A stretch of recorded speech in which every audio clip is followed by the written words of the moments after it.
Hola, ¿qué tal queridos alumnos? ¿Cómo están? La verdad, dudé mucho en hacer esta presentación, pero aquí estoy, lanzándome al abismo de la sintaxis y espero que sea clara. Cualquier cosa, si tienen dudas, pregunten.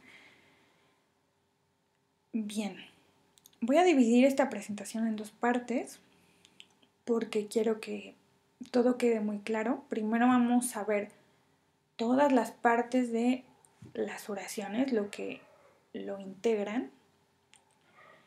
Y la segunda parte van a venir los análisis arbóreos.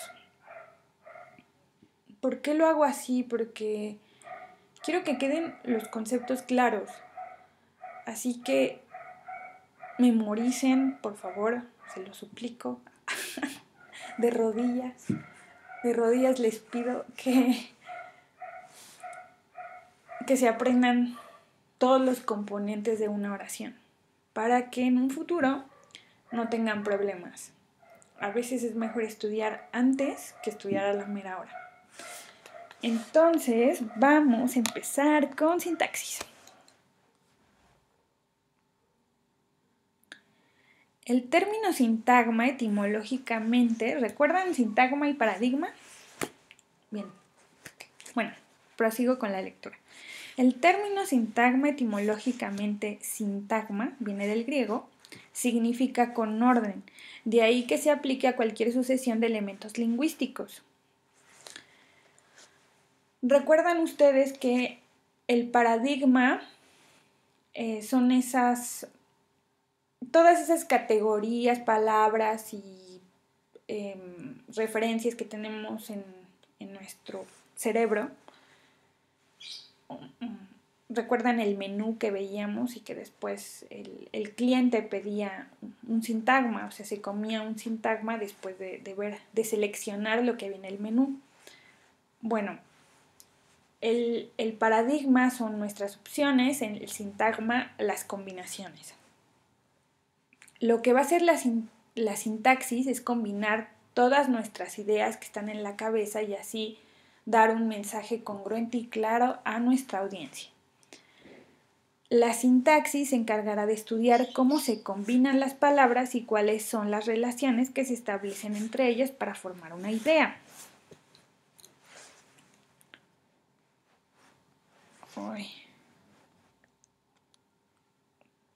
Los sintagmas son estructuras conformadas por varias palabras, están ligadas entre sí. Algunas personas denominan sintagma a las oraciones y he aquí la razón. Hay un elemento principal y los demás se subordinan.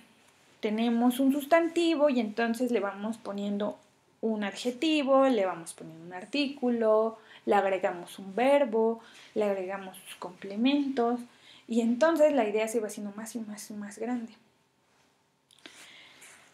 Un enunciado u oración bimembre está compuesto por un sintagma nominal más un sintagma verbal. Es decir, consta de dos núcleos centrales, el núcleo del sujeto y el núcleo del predicado. El núcleo del sujeto, como viene allí en la imagen, se va a sustituir por un NS y el núcleo del predicado por un NP. En la primaria, cuando yo solía estudiar la primaria, nos enseñaban que los sujetos iban en rojo y los predicados en azules. Entonces quise conservar esa regla. Digo, ustedes pueden utilizar los colores que deseen, siempre y cuando le pongan núcleo del sujeto NS y núcleo del predicado NP. Esto sucede con las oraciones bimembres. Las oraciones bimembres están compuestas por dos núcleos, por dos miembros, mientras que las oraciones unimembres están compuestas por un solo miembro.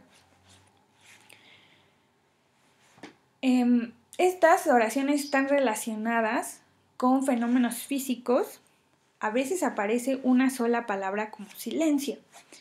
Y casi siempre empiezan por una preposición. De pie, por favor. Estas son oraciones unimembres. Como se puede ver, no hay un sujeto y un predicado, no hay un núcleo verbal y un núcleo del sujeto. Los sujetos son de varios tipos, porque un sujeto puede aparecer como sustantivo, como nombre propio, como pronombre, como podemos hacer un verbo sujeto, por ejemplo, el hacer ejercicio, el comer bien te hará más saludable. El comer, a la hora que le ponemos ese el, lo estamos sustantivando y por lo tanto funciona como un sujeto dentro de la oración. Lo van a ver en sintaxis, se los aseguro. Entonces, primero, ¿qué es lo primero que tenemos que hacer como futuros lingüistas para analizar las oraciones? La primera regla es fijarnos en dónde está el verbo. Eso es lo que tienen que hacer en sus tareas de redacción. Para entregar tareas congruentes, tienen que fijarse en dónde están poniendo su sujeto y dónde están poniendo su verbo, pero principalmente dónde está el verbo. Después localizan el sujeto y de allí vamos viendo los complementos. Entonces, primero, en el primer ejemplo dice, Juana fue reina de Castilla. El primer verbo, ¿dónde está el verbo? Ah, pues en fue. Y para encontrar el sujeto, preguntamos quién o quiénes. ¿Quién fue? Juana. Y allí encontramos el sujeto. ¿Quién mostró? Ella. En la siguiente oración, ¿dónde está el verbo? No hay. Y en la que sigue, tampoco hay un verbo. Pero ahorita vamos a ver en el siguiente ejemplo si hay un sujeto. ¿Quién se enfermó? Juana. Y en el otro, aparentemente, vivió encerrada en Tordesillas, me falta una R, aparentemente no hay un sujeto, pero sí lo hay. El sujeto es morfológico tácito, es decir, no aparece dentro de la oración. Pero sí hay. ¿Por qué? Porque el verbo nos está indicando la persona. Acuérdense que el verbo nos indica muchísimas cosas. Lo veíamos en morfología. Recuerdan que ¿qué nos indicaba el verbo? Tiempo, voz, aspecto, modo, persona, número. Entonces, allí vivió encerrada, ese último hada, en esa perífrasis verbal, ese participio, nos da información de que se trata de un sujeto femenino. Y él vivió que pertenece a la tercera persona. Entonces es un ella, ¿no? Si no sabemos quién vivió encerrada en Tordesillas, decimos, pues ella, ¿no? Ese sujeto es tácito o morfológico. Bien, ese es el primer paso. Encontrar nuestros sujetos. Ahora sí vamos a los dos ejemplos centrales. La vida, bueno, no centrales, sino que aquí en esta pantalla, pues están en el centro, ¿no? A eso me refiero. La vida de Juana. Aquí, esta es una oración, unimembre. Y de Juana, cuando tenemos cuando respondemos a la pregunta de quién, estamos ante un complemento adnominal. ¿De quién es hijo? De Lucero. ¿De quién fue la idea? De Mateo. O sea, cuando está el de quién, es un complemento adnominal. Y en este caso, Juana la Loca, que todos sabemos que es un apodo, se refiere a que es una aposición. Por lo general vienen Juana, la loca, vivió encerrada en Tordesillas. Casi siempre vienen entre comas, y eso quiere decir que es una posición que nos da información adicional sobre nuestro sujeto. Los predicados tienen diferentes modificadores. Tienen el modificador de complemento directo. Para encontrar un complemento directo es de lo más simple y sencillo de la vida. Primer paso, tienen que encontrar el verbo. Segundo paso, tienen que encontrar el sujeto. Y después preguntarse qué es humano. Si su mano, bueno, en este caso es humano, ¿no?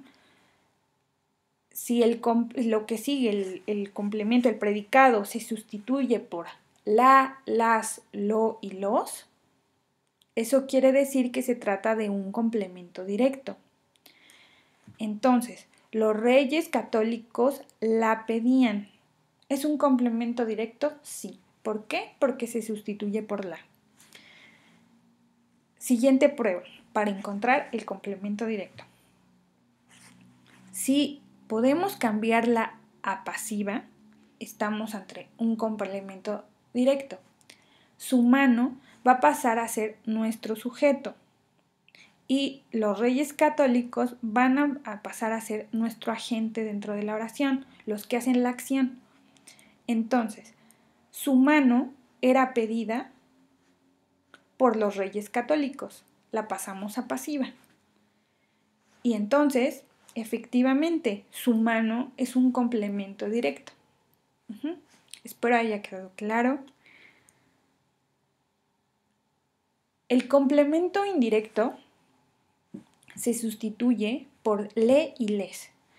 Juana escribió a su esposo. Primer paso, encontrar el verbo. Segundo paso, encontrar el sujeto. Tercer paso, ocuparnos de los complementos. ¿Qué es a su esposo? Bueno, se sustituye por la. Juana escribió la. No, entonces no es un complemento directo. Juana escribió le. Juana le escribió. ¿Suena congruente? Sí. Entonces, Juana le escribió. Estamos ante un complemento indirecto. Entonces, complementos indirectos se sustituyen por le y les. Los modificadores agentes, como les decía arriba, son los que hacen la acción, que por lo general son los sujetos cuando están en voz activa. Por ejemplo, aquí sería en activa, sería su padre encarceló a Juana. Pero bueno, aquí el agente es Juana fue encarcelada por su padre. Por su padre, no sé si en inglés recuerdan que va el by y luego la persona. Bueno, esas son pasivas y lo mismo sucede aquí. Por su padre sería el agente, la persona que hizo esa acción.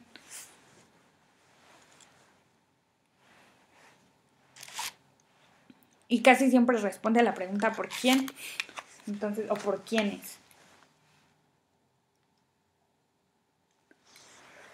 El modificador predicativo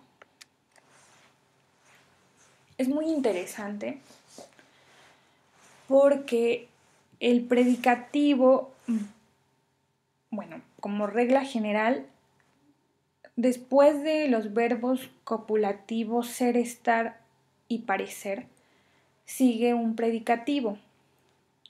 Pero primer paso es buscar el verbo, después el sujeto y después ver si es un verbo predicativo o no. Entonces, verbos copulativos, ser, estar, parecer. Lo que sigue es un predicativo. Entonces, eso es por regla general. Siempre que vean un verbo ser, estar, parecer conjugado, lo que sigue es predicativo. Pero a veces hay verbos que se comportan como modificadores predicativos. ¿Y cómo descubrirlos? Bien, esta es la clave.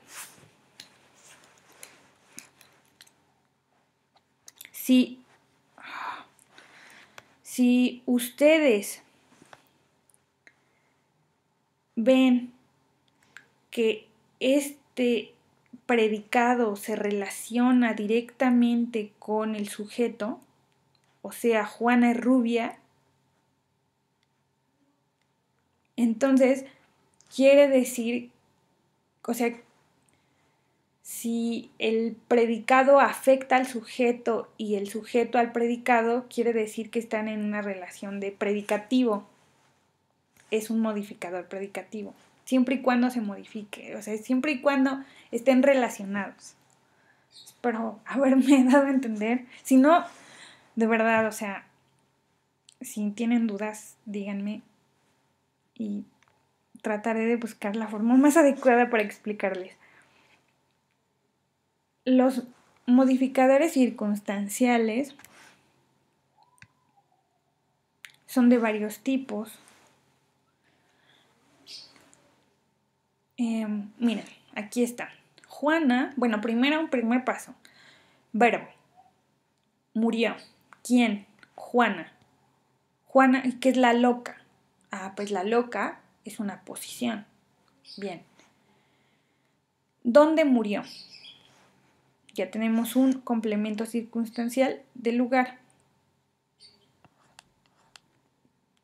Y el complemento circunstancial del lugar, así se abrevia. Este es un punto. Complemento circunstancial. ¿Dónde murió? Eso responde. ¿Dónde murió? En Tordesillas. ¿Cuándo? Es de tiempo. ¿Cuándo? El 12 de abril de 1555. Entonces, el complemento circunstancial del lugar responde a la pregunta ¿dónde? El complemento circunstancial de tiempo, ¿cuándo?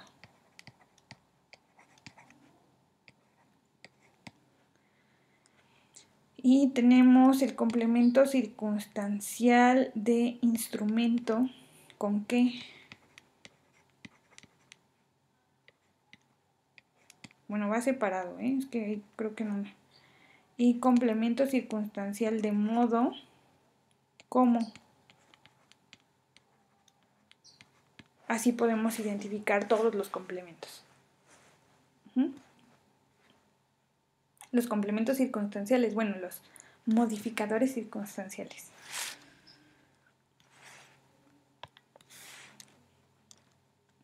Bien. ¿Cuál es la diferencia entre proposición y oración? Esta es una duda típica de la sintaxis y que nadie te resuelve y ahí andas como alma en pena tratando de resolver qué fregados es eso. Bueno, la clave es esta. Cuando las oraciones bimembres pierden su independencia y se ligan entre sí, se les denomina como proposición. Las anteriores oraciones que veíamos son oraciones simples que funcionan felizmente independientes. O sea, son felices así ellas trabajan. Pero cuando dependen unas de otras, se llaman proposiciones. Entonces, En un listado que les enviaba venían las oraciones coordinadas. Por eso les mandé eso, para que estudiaran. Aquí tenemos dos proposiciones. La primera proposición es Juana estudió música y la segunda proposición es aprendió a bailar. Y este sería un enlace copulativo.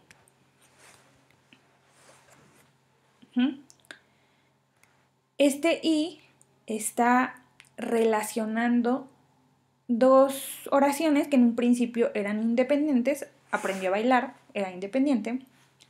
Juan estudió música, era independiente. Pero por alguna razón se juntaron en el discurso y ya no son independientes. Entonces ahora son proposiciones. Aquí estamos, como veíamos en el ejemplo atrás, ante un sujeto tácito morfológico. Pero este y va a relacionar este sujeto. Juana estudió música, Juana aprendió a bailar, pero pues si vuelvo a decir Juana, me van a decir, oye, ¿qué te pasa? Ya el y ya estás enlazando el sujeto. Entonces aquí tenemos el primer verbo y un segundo verbo, y un segundo verbo, que es lo primero que tenemos que hacer en un análisis. ¿Dónde está el verbo? ¿Quién estudió música? Juana. ¿Qué es música? Entonces hacemos con muta, lo podemos sustituir por la, las, los, lo. La estudió, Juana la estudió. Es la. Entonces estamos ante un complemento directo. Juana aprendió a bailar. ¿Aprendió a qué? Aquí es a bailar, perdónenme, esto es una perífrasis verbal. Las perífrasis verbales,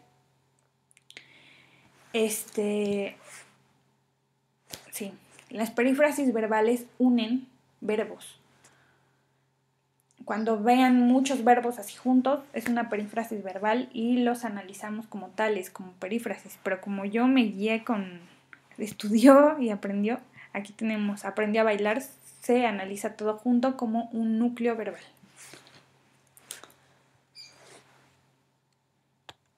Bien.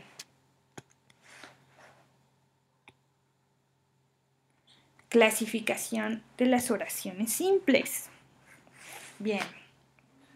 En los análisis nos piden que no solo son los análisis arbóreos, no, también tenemos que saber de qué tipo de oraciones estamos hablando. Entonces, sí, es una pena, así es la vida, yo no tengo la culpa, ustedes quisieron estudiar idiomas, quisieron ser profesores y algunos de español son muy valientes. Los felicito. Entonces, Juana escribió una carta.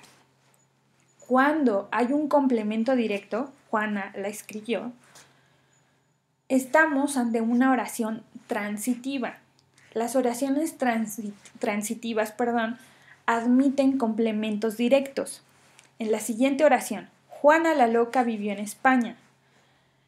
Estamos ante una oración intransitiva, es decir, las oraciones intransitivas no permiten complementos directos, solo indirectos. Allí, en esa oración, Juana la loca vivió en España. Oh, que la canción. Espérenme. Juana la loca vivió en España. Aquí donde vivió la, vivió los, vivió la, vivió los, vivió lo, o sea, no. Pero sí tenemos en España es complemento circunstancial del lugar. ¿Dónde vivió? En España. Tampoco tenemos complemento indirecto, pero las intransitivas sí admiten complementos indirectos. Ajá. Aquí esta no es de tipo, o sea, no está el complemento indirecto, pero la regla es oraciones intransitivas no admiten complementos directos. O sea, fuera complementos directos. La siguiente, no me acuerdo. No, espérenme, sí, es una reflexiva. Juana se maquilla frente al espejo. Primero, lo que tenemos que hacer es buscar el verbo. Se maquilla. Cuando la acción del verbo cae sobre el sujeto que está ejerciendo esa acción, se les llama oraciones, ¿qué les dije? Ay, Dios mío, reflexivas, sí. Es decir, es que ya la vejez, ¿verdad? Ya no permite carburar estas ideas. Bueno, Juana se maquilla, es la acción. Juana va a ejercer esa acción sobre sí misma y eso quiere decir que es una oración reflexiva. ¿Bien? ¿Sí? ¿Claro? Juana y su esposo se besaron. Cuando la acción cae en dos sujetos que ejercen esa misma acción, estamos ante una oración recíproca, porque abrazar requiere que la otra persona también te abrace. Aunque hay veces, fíjense que es curioso, cuando a veces las parejas se pelean, uno se queda así como parado así, y la otra persona te está abrazando, no sería tan recíproco que digamos, ¿verdad? Pero en general en las oraciones se besaron, se abrazaron, se amaron, o sea, algo que involucre dos sujetos se les llama recíprocas. Ahora, su mano era pedida por los reyes católicos, que ya la veíamos, esas son oraciones pasivas. No, que diga, ¿sí? Pasivas, sí. Sí, pasivas, es que se me va la onda. Y se arregló una boda por conveniencia, son pasivas reflejas porque no sabemos quién es el sujeto. En la anterior, las pasivas, pues viene siempre un agente por los reyes católicos. Ay, Dios mío, que voy muy rápido, ¿verdad? Me emociono. Y luego esta cosa que no me hace mucho caso, me ignora. En esta, tenemos el agente,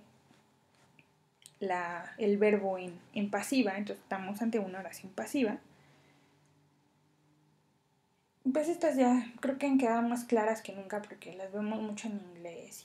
Bueno, si tienen dudas me preguntan de las pasivas y les doy toda una cátedra de pasivas, pero creo que en las hojitas que les envié sí les explicaba. La verdad no recuerdo, pero si no, pues ya me mandan un mensaje. Se arregló una boda por conveniencia. Por conveniencia. Esta es una pasiva refleja cuando no sabemos quién arregló qué. O sea, no sabemos quién es el sujeto. Se arregló una boda por conveniencia, o sea, pero no sabemos quién la arregló ni nada. Esto se da mucho en la calle, por ejemplo, se ponchan llantas gratis, o sea, no sabemos nunca quién realmente es el que poncha las llantas. Suponemos que es un vecino, pero no sabemos quién, ¿no? Cuando era niña yo decía, nunca he entendido esos letreros. Muy grande comprendí de qué se trataban esos letreros. Bueno, fin de las anécdotas. Y aquí tenemos las oraciones que tienen que ver, las unimembres, que tienen que ver con fenómenos físicos, como llover, asolear, granizar, tronar. Esos fenómenos físicos son oraciones unipersonales. Ya está. Este sería el final de mi presentación. Aquí están las fuentes de consulta por si les interesa. Revisen este libro, se los envié. Por favor, se los pido. Allí viene súper explicado. Y van a ver unos análisis arbóreos que hace Ávila Pero en Acatlán los análisis los hacemos diferentes porque a nuestra escuela llegó una investigadora que se llama Ana María Cardero e hizo toda una serie de innovaciones respecto a los análisis arbóreos y a nosotros nos enseñaron así y es la forma en que ustedes les van a enseñar a analizar oraciones. Entonces no hay de otra, tienen que aprender. Lo siento, ay, no lo siento. De verdad, o sea, para mí fue de las materias que a mí me costó trabajo durante la carrera. Y sufrí mucho. Aparte, mi maestra fue Cardero y sí, llegaba y pasaba el pizarrón y tú no entendías nada y decías, bueno, ok, me quedé en ayunas y te ibas a desayunar y te quedabas muy triste así como de, no entendí nada. Bueno, pero espero a ustedes no les pase así. Espero esto haya quedado claro. Estas son las bases de los análisis. Vamos a hacerlos y espero ser muy clara de verdad y no hacerlos bolas. Si de verdad, o sea, no entienden, pues quédense con esto y con lo que les di en las hojas. Lo importante ahora es que identifiquen, que se aprendan los nexos clave, que hagan esa diferencia entre bimembre, unimembre, oración, proposición, enunciado. El enunciado tiene que ver con enunciar, emitir una oración. Son cosas diferentes, como pueden ver. Y lo más importante es tener paciencia con sintaxis porque hay que organizar las ideas. Bien, pues sería todo. Sí, lo más importante, eso sí. Busquen verbos, después busquen el sujeto y después buscamos los complementos. Esa es regla general. Y cuando tengan dudas así de, híjole, ¿qué es esto? A veces son perífrasis verbales. Y están unidas así como por miles de... Busquen en Wikipedia perífrasis verbales y les van a salir miles. Y tienen así en intermedio miles de palabras y preposiciones y dices, órale, esa es una perífrasis. Te quedas muy asombrado de las perífrasis. Consulten el libro de Raúl Ávila, lo tienen. Y yo les debo uno de Alvar. Sí, lo tengo en mente, no se me olvida. Ya está. Bueno, les mando un gran abrazo. Estudien mucho, apréndanse los nexos, por favor, se los pido. La clasificación de las oraciones simples es súper importante. Y lo que está en las hojas, o sea, está súper resumido, como yo lo entiendo, eran como mis notas así sagradas de la universidad, las que yo hacía, mis propias notas de lo que yo iba descubriendo y entendiendo. Entonces, buena suerte, les deseo lo mejor. Chao.